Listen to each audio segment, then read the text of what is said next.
Big boss Telugu 9లో 95వ రోజు పూర్తిగా భావోద్వేగాలు, వ్యూహాలు, తిరుగుబాట్లు, గ్రూపింగ్లతో నిండిపోయింది. ఎపిసోడ్ ప్రారంభం గుంటూరు కారం పాటకు హౌస్ మేట్స్ ఊరబోసే స్టెప్స్ తో స్టార్ట్ కాగా వెంటనే సంజన భరణికి చెప్పిన కాన్ఫిడెన్స్ డైలాగ్ తో టెన్షన్, ఎమోషన్ రెండూ కలిసిపోయాయి. సంజన, ఇమాన్యుయల్ మధ్య ఉన్న మనస్పర్ధలు క్లియర్ చేసే ప్రయత్నంలో భరణి, సుమన్ శెట్టిలు ముందుకు వచ్చారు.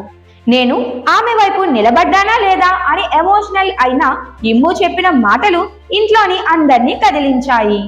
కొద్దిసేపటికే బిగ్ బాస్ నెంబర్ గేమ్ నుంచి సుమన్ శెట్టిని తప్పించి అతని 1,00,000 పాయింట్లలో సగాన్ని ఒకరికి ఇవ్వాలని ట్విస్ట్ పెట్టాడు.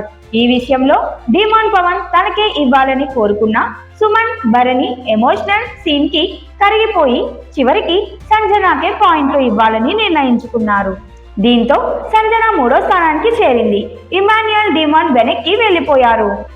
తర్వాత హౌస్ లోని తదుపరి టాస్క్ కి ఎవరు పాల్గొనకూడదన్న నిర్ణయంపై ఘాటు రాజకీయాలు మొదలయ్యాయి. కళ్యాణ్, ఇమ్ము, డిమాండ్ కలిసి భరణిని తీసేయాలని ప్లాన్ చేయగా భరణి తనూజ అభిప్రాయం అడిగినప్పుడు ఆమె కూడా మిమ్మల్నే తీసేస్తా నాన్న అని చెప్పడంతో అతనికి షాక్ తగిలింది.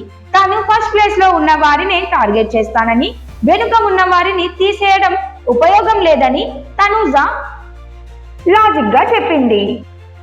చివరికి హౌస్ ఓటింగ్ లో 4 భరణిపై, 3 డిమాండ్ పై ఓట్లు వేయడంతో డిమాండ్ పవన్ టాస్క్ నుంచి తప్పిపోయాడు. తదుపరి వచ్చిన ఛాన్స్ లో డిమాండ్ 0 పాయింట్లు సాధించడంతో గేమ్ కి గుడ్ బై చెప్పాడు. తన పాయింట్లను కళ్యాణ్ మాట ప్రకారం తనూజాకే ఇచ్చాడు. ఆ పాయింట్లతో తనూజ లీడర్ బోర్డ్ టాప్ కి ఎగబాకింది.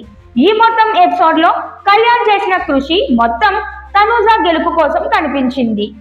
కానీ అతడికి తెలియకుండానే తనూజ ముందుకు వెళ్తుంటే అతని గేమ్ మాత్రం వెనకబడుతోంది.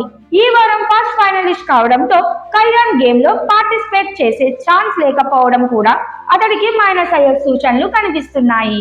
మొత్తానికి 95వ రోజు బిగ్ బాస్ హౌస్ లో భావోద్వేగాలు, వ్యూహాలు, మోసాలు, ప్లానింగ్ అన్ని మిక్సెడ్ టుగెదర్ తనూజ టాప్ లోకి వెళ్లడం, డిమాండ్ పవన్ గేమ్ నుంచి అవుట్ అవడం ముఖ్య హైలైట్స్ గా నిలిచాయి.